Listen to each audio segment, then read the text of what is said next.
My husband's ex told the kids to treat me like a stranger, so I did the same, and they finally noticed what that meant. The text came through on a Tuesday afternoon while I was working in my home office. My stepdaughter Hazel, 14, had left her phone on the kitchen counter while she was upstairs in the bathroom. I'd gone to grab coffee and saw the screen light up. The preview showed enough. Mom says we don't have to pretend anymore. Just be polite like she's Dad's roommate. I stood there holding my coffee mug, reading those words over and over. Each time felt like a small knife twisting. I'd been in their lives for 3 years, married to their dad Trevor for 2. In that time, I'd learned everything about these kids. I knew that Hazel needed her backpack placed by the front door the night before school, or she'd have a complete meltdown in the morning. That Owen, 11, only ate sandwiches cut diagonally, never straight across, because the diagonal cuts made them taste better somehow. That both kids needed their permission slips signed exactly 24 hours in advance, because their mom would inevitably forget until the morning they were due, creating absolute chaos.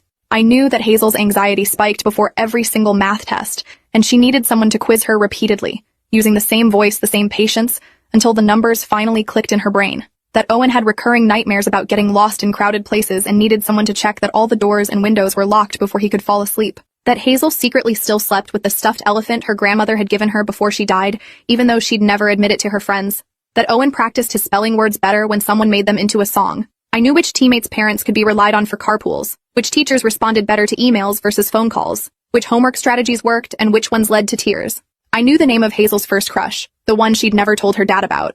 I knew that Owen was being quietly bullied by a kid in his class, but was too ashamed to tell anyone. I knew all of this because I'd paid attention, because I'd shown up, because I'd cared. Their biological mom, Vanessa, had been poisoning them against me slowly since the day Trevor and I started dating. Little comments dropped casually into conversations. How I was probably temporary. How real families don't include replacement. How their dad would eventually come to his senses and realize what he'd lost. She'd skip her weekends with them, then tell the kids I'd probably convinced their dad she shouldn't come around as much. She bought them new phones specifically to text them during our family dinners, asking what I was feeding them, if I was being nice to them, reminding them constantly that she was their real mother and I was just someone passing through.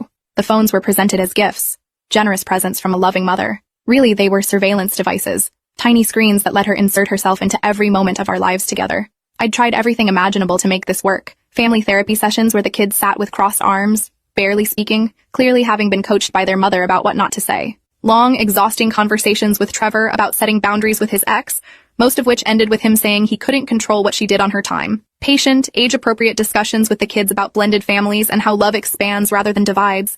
How caring about me didn't mean betraying their mother. Nothing worked. Because how do you compete with biology? How do you fight against someone who has the ultimate trump card, who can say I'm your real mother and have those words carry the weight of blood and birth? When I saw that text Tuesday afternoon, something fundamental inside me just broke. Not dramatically,